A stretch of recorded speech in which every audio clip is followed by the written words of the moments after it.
Lá, Aroiexu, Mojubá, Agoexu.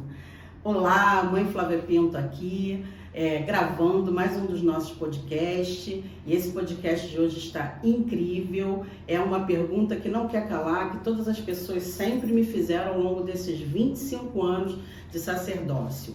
Qual é o meu orixá? Como ter certeza que aquele realmente é o meu orixá? Quem pode revelar, descobrir o meu orixá? Fiz o santo e o orixá estava errado. Fiz o orixá errado. Meu Deus, o que fazer, né? São perguntas que, obviamente, todos e todas nós sempre nos questionamos em algum momento da nossa trajetória espiritual e mediúnica. Então, o episódio de hoje a gente vai falar sobre isso. E quero dizer a vocês também que eu continuo ainda na Argentina, então o cenário está diferente. Nós não estamos no nosso estúdio, mas fizemos aqui essa organização para ficar o mais aconchegante e com a máxima qualidade de som e imagem para vocês, porque a gente tem certeza que é um conteúdo ímpar para todos nós. Quero agradecer as pessoas, principalmente as pessoas de fora do país, que já acompanhavam o meu canal e que tem dado um retorno muito positivo do podcast, como uma ferramenta de melhor entendimento, onde o som fica mais transparente, onde as mensagens são passadas com menos ruído, e é um cuidado que a gente tem que ter, até porque, como eu sempre falo, nós não temos uma concessão pública de canal de televisão. Então, na medida que nós não temos um canal de televisão para transmitir o nosso conteúdo, é extremamente importante para a gente conseguir ter esse tipo de comunicação para vocês, ok? Primeiramente, a gente precisa entender o que é o orixá. Ori, cabeça, axá, força, a força da minha cabeça. Que força é essa? A força da natureza. Diferentes forças da natureza. Águas doces, águas salgadas, matas, terra, sol, floresta, enfim, vulcões, diferentes campos da natureza ao qual o ser humano é constituído, ok? Então, dizer que você é de um orixá ou de outro significa que o seu mauá, a massa da criação que compôs o teu ser antes do nascimento, antes da gestação, ela foi constituída por uma maior porção daquele campo da natureza, tá? Então, isso é uma explicação do que significa orixá. Um outro entendimento muito importante é a gente entender de onde vem esse mito. Essa palavra é o quê? Africana. Portanto, ela compõe a cosmologia e a cosmogonia, portanto, a teologia, para facilitar a compreensão de quem não está próximo desses termos, mais acadêmicos, mais antropológicos. Então, essa visão de mundo, de mito, de crença nesse tipo de Deus, ou seja, onde a natureza é uma força mítica, é uma deusa, é um Deus, ela tem origem africana. Portanto, você só pode compreender a lógica do orixá a partir da compreensão do sistema de organização social africano, com um recorte bastante importante: os países em que cultuam o orixá. Eu, por exemplo, já estive em países onde eles sequer reconhecem a palavra orixá, países africanos, como por exemplo o Senegal. Inclusive fiz rituais no Senegal e eles não localizam a palavra orixá. Por quê? Não é pertencente àquele povo, né? Mas, no entanto, eles reconhecem o culto à ancestralidade, que também faz parte do culto de orixá. Mas quando a gente pega um mapa da África antigo, e aí você só vai entender se você olhar o mapa antigo e o mapa atual. Porque o mapa antigo é antes da invasão dos europeus, eurocristãos, ingleses, franceses, portugueses, espanhóis, que invadiram o território africano. Antes dessa invasão, esses povos se constituíam em etnias. E essas etnias, cada grupo social, cada povo tem a sua visão de mundo. E dentro da visão de um grupo étnico chamado Iorubás, você vai ter o culto ao orixá. Ou seja, a justificativa, a explicação, a revelação mítica, filosófica do que é o mundo, do que é o comportamento do ser humano a partir da crença no orixá. Então, antes dessa invasão, havia, falando bem rapidamente, eu vou dar um salto histórico aqui de mais de 10 mil anos, havia a sociedade de Kemet, no Egito Antigo, chamado pelos eurocristãos, principalmente os gregos, de África Negra, é onde a gente tem a primeira origem do sistema de Ifá.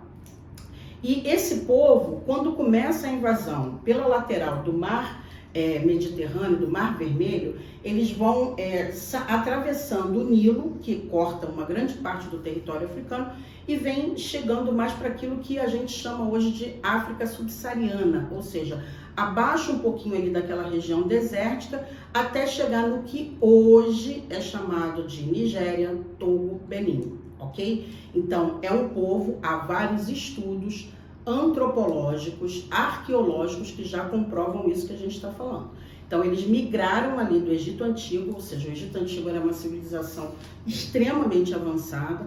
É importante que a gente saiba que tanto Platão como Aristóteles foram estudar nas escolas de filosofias egípcias, em Kemet, e, portanto, levaram parte dessa filosofia, que está dentro desse culto orixá, a gente vai chegar lá, para a Grécia, e, infelizmente, não reconheceram publicamente que essa inteligência, essa sabedoria, essa filosofia vinha desse lugar. Então, quando esses povos chegam no que hoje a gente chama de Nigéria, Togo e Benin, e que naquela ocasião não eram chamados por esses nomes, a gente está falando mais ou menos de 6.000 antes da Era Comum, 5.000 antes da Era Comum. Mãe Flávia, o que é Era Comum? Era Comum é um termo que nós, estudiosos da cultura e da filosofia e da história africana, a gente usa para não reforçar o termo antes de Cristo, depois de Cristo. Então a gente diz na Era Comum, ou seja, antes de sermos invadidos por esses povos. Esses povos que foram se instalando nessa região, hoje chamada de Nigéria, Togo, Benin, eles trouxeram parte daquilo que era cultuado em Kemet, mas naturalmente adequando-se a outra realidade geográfica.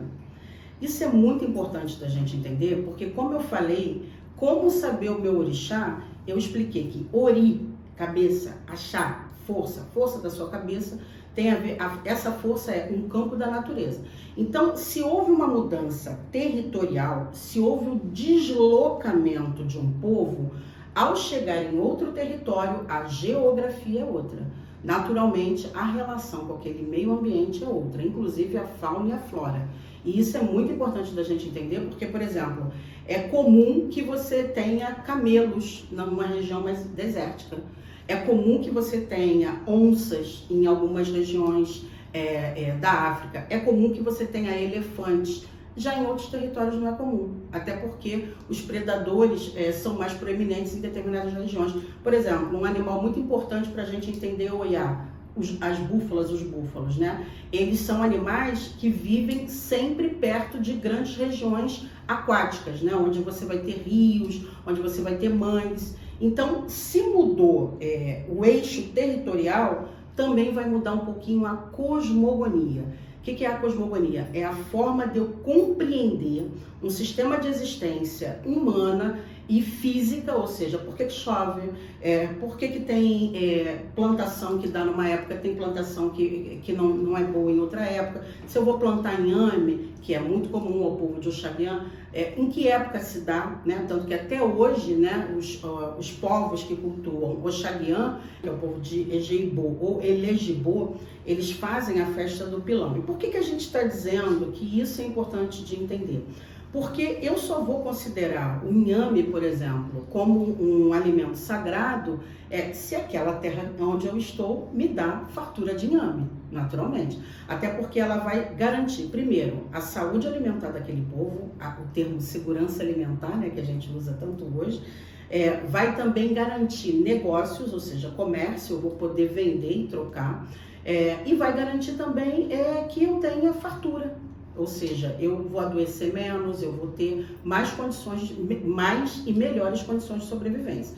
Então, se você quiser entender qual é o seu orixá, é muito importante que você também se interesse em saber como vive como viviam também os povos da onde descendem esse mito.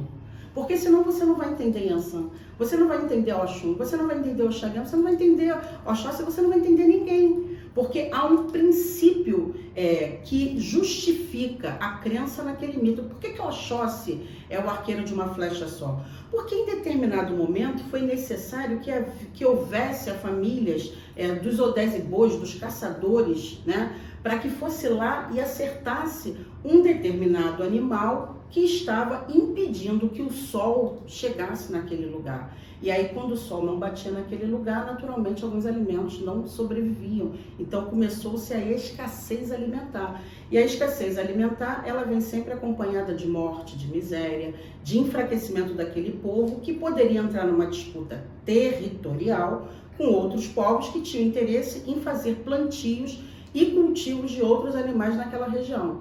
Isso também é importante você entender, isso também é importante você saber, para você entender quais são os animais sagrados do seu orixá. Por que pra gente aqui é um mito, né, falar que o cachorro é um animal, né, sagrado de Ogum aqui no Brasil, nesse contexto brasileiro. Mas lá o cachorro não é um animal doméstico. Eu fui iniciada na Nigéria, eu fiquei lá bastante tempo e eles não têm essa relação que o brasileiro tem com o cachorro. Então, as primeiras vezes que eu vi uma oferenda para Ogum com cachorro, né, com a já, eu fiquei apavorada, fiquei extremamente apavorada e confesso para você, fui extremamente preconceituosa, tá? Mas a gente precisa, às vezes, para entender o orixá, sair um pouco da sua realidade social, que você nasceu. Então, o contexto cultural, histórico, é outro completamente diferente. Então, dito isso, a gente já entendeu que houve uma migração, né, do Egito Antigo, do que se chama a África Negra. É pena que não dá tempo de debater esse tema aqui para a gente entender o quanto ele é racista e o quanto esse termo, a África Negra, nos distanciou do acesso a essa filosofia de conhecimento africana gerada pelos povos egípcios.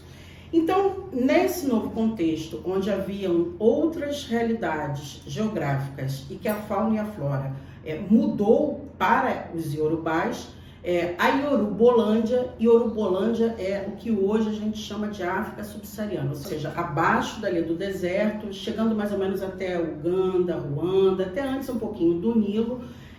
São povos que vão trazer esse culto, essa visão de mundo, interpretada pela origem do mundo como criação dos orixás, ou seja, mitos que revelam que Ogum, que Olodumare, que Exu, que Oxum, que Iemanjá, que Logum-Edé, que Oxumaré, todos eles vieram ali trazendo a existência de forma mítica.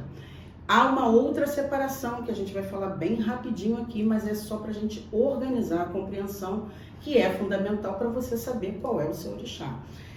Quando nós nos encaixamos ali, nos territorializamos nessa região, é importante lembrar que havia fauna e flora local. Então, esse povo se subdividiu mais um pouquinho, tá? Então, os bantus, que é a maior origem étnica linguística, o maior tronco étnico-linguístico é bantu, não é iorubá, assim como os fões, os efões, os jejes, eles vão ficar nesse território, mas se subdividindo em outros grupos que em alguns momentos eles se entrelaçavam, até pela troca de animais e de alimentos, mas que vão ter uma linguagem um pouco diferente. Então você vai ter o povo de Angola, o que hoje nós chamamos de Angola. Lembra que o mapa antigo não é um mapa que nos ajuda a compreender como é que essa divisão política, físico-política hoje se dá. Porque quem dividiu a África e deu esses nomes foram os povos euro-invasores, ok? Não foram os próprios africanos. Então muitos deles, inclusive, não se reconhecem nesse território, nesse território físico chamado Nigéria, chamado Togo, chamado Benin. Por isso que é muito comum na África, e para eu ser iniciada lá, eu tive que entender isso muito bem, eles se reconhecem enquanto etnia. Nós somos iorubás, nós somos fões, nós somos marris, nós somos Igbo, por exemplo, a Chimamanda Ngozi, né, uma das maiores escritoras que a gente tem hoje no mundo, e ela é africana, ela é nigeriana, ela é Igbo. E o povo Igbo não tem o culto ao orixá da mesma forma que a gente aqui na nação Queto, no Brasil, compreende, né? Então, o que eu preciso saber? O que chegou no Brasil foi um pouco do povo Iorubá, um pouco do povo Banto, um pouco do povo Jeje, um pouco do povo Mali, né? Marri, que é o povo muçulmano, que à época da invasão territorial já havia invasão, né, através do Mar Vermelho, do Mediterrâneo, no Egito. Quem invade o Egito no primeiro momento são justamente os muçulmanos, e por isso que há uma forte presença desse grupo étnico no continente africano como um todo. Então, eles já estavam também nesse território, porque foi exatamente por isso que nós migramos do Egito, tá? Há mais ou menos 6.000 anos antes da Era Comum, e viemos parar ali no que hoje a gente concebe como a África subsaariana. E aí, em 1500, começa a invasão mais predominante, onde começa a se trazer as pessoas do continente africano para cá, para o Brasil, né? Lembra que o tema da nossa live é como descobrir meu orixá. E aí, Mãe Flávia está trazendo para você aqui a visão histórica, antropológica, sociológica, que te ajuda a entender da onde seu orixá saiu. Que é muito mais importante do que você dizer, eu tenho orgulho de ser filho de Ogum, eu tenho orgulho de ser filho de Iemanjá, mas você não sabe nem de onde Ogum saiu, qual é o rolê de Ogum, qual é a cidade de Ogum, quais são os costumes de Ogum. E às vezes, inclusive, você pode, na sua conduta humana, estar ofendendo seu orixá. E aí você gerar uma coisa chamada contra-axé para você. Facilitando para você compreender. Você está trazendo maldições, ao invés de bênçãos, trazendo coisas ruins para a sua vida. Por quê? Você deriva de um povo que tem essa origem que eu acabei de falar. E os seus costumes civilizatórios modernos, pós-Era Comum, ou seja, após o período da invasão, depois de Cristo, né, segundo os ocidentais, e você aprendeu novos valores, mas esses novos valores talvez não te tragam paz de espírito, felicidade, calma, inclusive prosperidade, que é algo que as pessoas buscam muito no terreiro, né? No início do ano é comum as pessoas, inclusive, projetar um ano próspero, e às vezes não consegue. Por quê? Porque às vezes você está fazendo uma coisa que vai contra os costumes do seu orixá. Desde um tabu alimentar que tira a sua força vital. Por que tira a sua força vital? Porque não faz parte da cadeia nutricional alimentar daquele povo. Então ela gera um enfraquecimento energético da sua vitalidade mental. É um contra-axé, enfim. E aí, como é que a gente chega aqui no Brasil? Esses povos foram misturados, eu explico muito bem isso no meu livro Levanta a Favela, Vamos Descolonizar o Brasil, um livro que no momento está esgotado, mas você pode achar o curso sobre ele na minha loja virtual. E esses povos vão sendo misturados aqui, até que a gente começa, depois de 400 anos, né? A gente as nossas ancestrais fundam a Irmandade da Boa Morte. Essas mulheres, ou seja, foram primeiras mulheres a conseguirem a autonomia financeira, no caso do Brasil, e elas conseguem começar a guardar dinheiro e comprar alforria de vários dos nossos escravizados.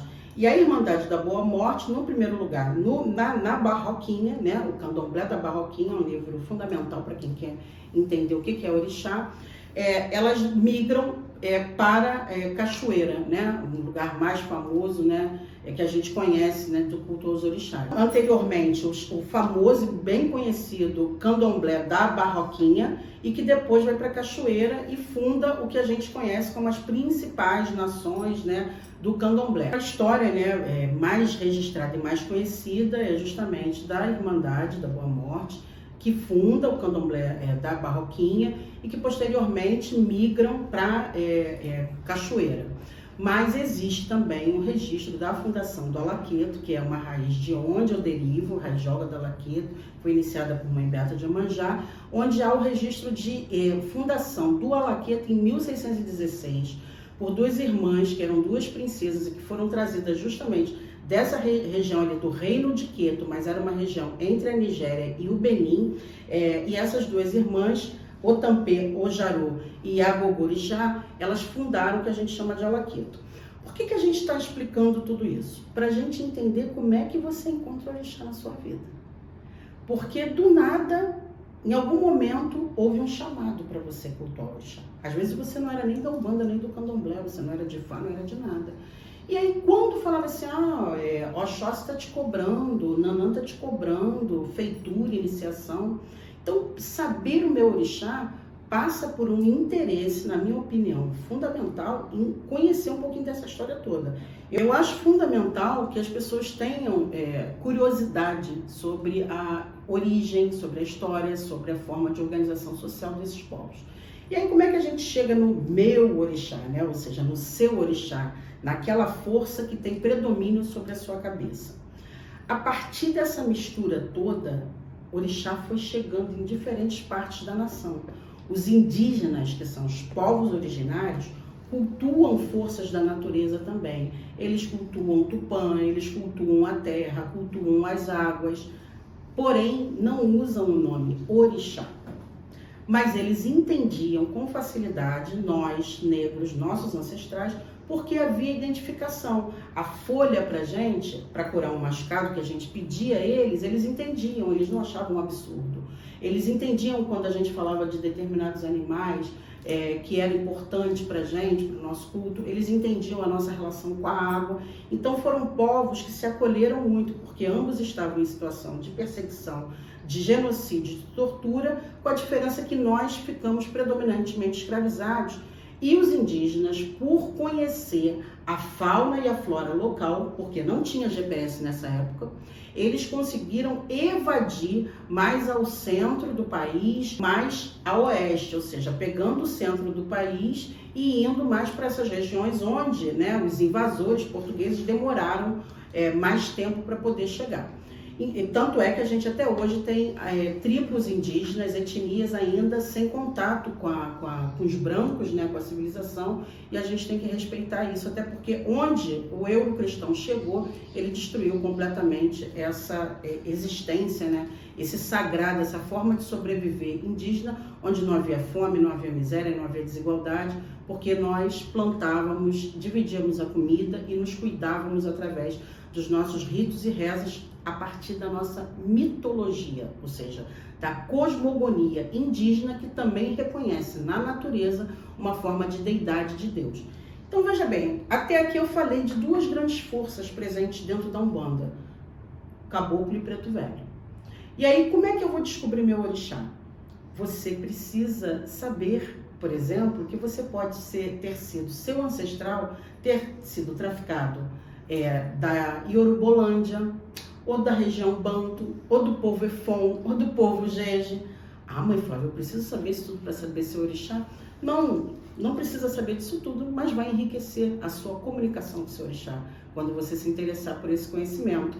Porque, às vezes, é muito comum, esses dias mesmo eu atendi uma pessoa assim, onde eu estava vendo um orixá naquela pessoa, o oráculo me dizia de um orixá, e aquela pessoa, por estar dentro de uma prática religiosa, onde aquele orixá sequer existia, não era localizado no ori daquela pessoa. Então, veja bem, é muito bonito você entender que a sua conexão com o seu orixá vem de muito tempo atrás.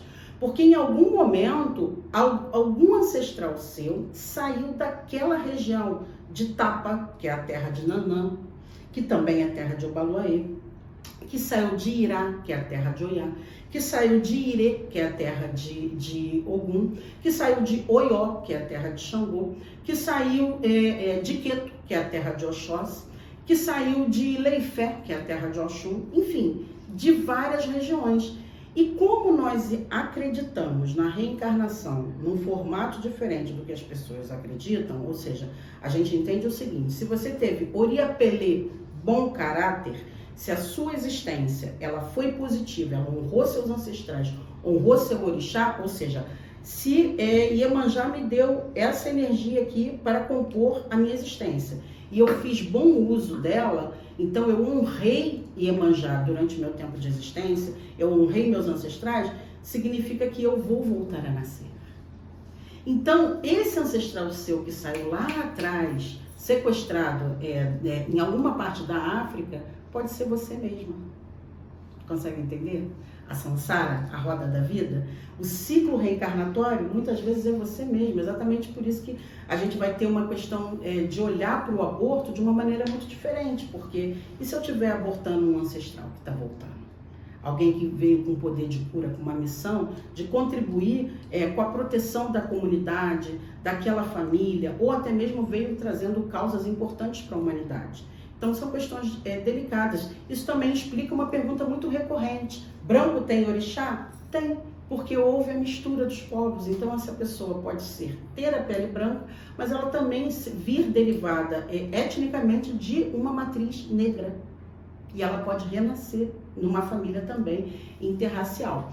Então, essa explicação sociológica, histórica, é para organizar como que a gente chega no orixá. Para você não dizer que do nada Oxum está te cobrando feitura, dizer que do nada Obá está te cobrando feitura, dizer que do nada você agora tem que cultuar o orixá. A explicação é, eu venho desse povo e é por eles que eu me conecto com Deus, com o sagrado, com o divino. É a partir da ótica de mundo deles, da filosofia existencial deles, que eu vou olhar a compreensão da organização social, dos fenômenos climáticos que acontecem. Ou seja, a minha lente, a minha lupa de enxergar é a compreensão de que eu derivo desse povo. Então, gostou dessa explicação para saber o seu orixá? Como é importante você entender, né, a sua origem étnica, filosófica, histórica e até mesmo entender o mapa político, né, da África, ou seja, entender que você cultua orixá não com rituais gregos, católicos, né? Entender que não é o altar católico que te conecta com o santo, do santo católico que vai te conectar com o seu orixá. A gente respeita, mas é importante dizer para as pessoas que têm explicação. E quero te convidar, né, diante disso tudo, a estar se vinculando.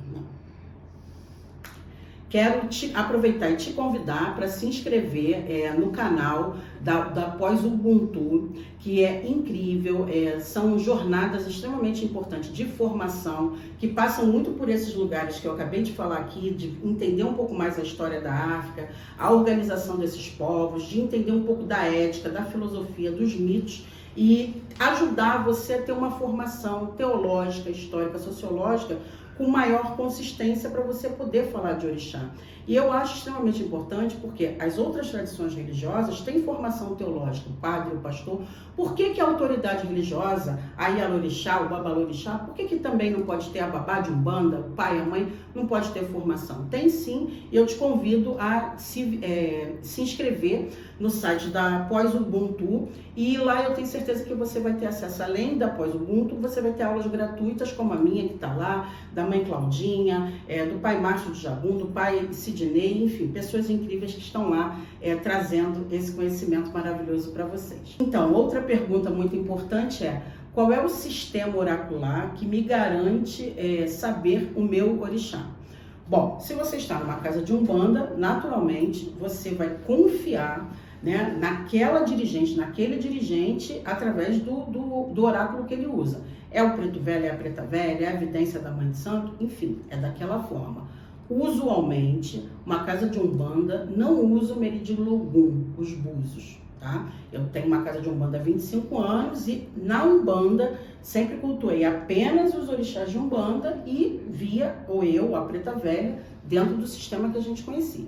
Se você é do Candomblé, seja Jeje, Nagô, enfim, qualquer uma das tradições, Angola, você vai passar pelo jogo, pelo Meridilogum, tá? Dessa Ialorixá, desse Babalorixá, e é essa pessoa que vai confirmar o seu orixá. Até por isso que às vezes você pode ter um orixá no Candomblé e outro na Umbanda, porque tem muitos orixás que não são cultuados na Umbanda.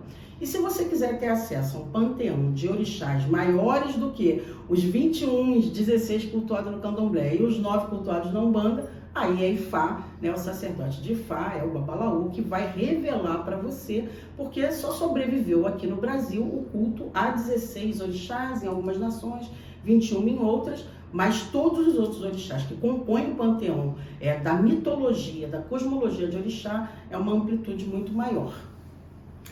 Bom, Quero agradecer a você que ficou com a gente aqui até o final desse podcast. É importante você salvar, curtir, comentar, compartilhar, indicar para outras pessoas, né? Lembrando que a gente não tem uma concessão pública de canal de televisão e a gente está aqui com todo o carinho, diretamente da Argentina, mesmo em férias, tendo o cuidado de gravar para vocês. Eu peço desculpa se não ficou com aquela qualidade de som e imagem, mas pode ter certeza que o carinho com que a gente está fazendo, e meus filhos e filhas que estão aqui me ajudando também, é um carinho que vai chegar até você de uma maneira muito delicada, muito afetuosa, muito amorosa, respeitosa, te dando a mensagem da preocupação que a gente teve em não deixar que essa comunicação semanal fosse interrompida, porque eu sei que muitas pessoas estudam a Umbanda e as religiões afro-brasileiras através desse podcast. Então, não perca mais tempo e coloca logo alguém para assistir esse episódio,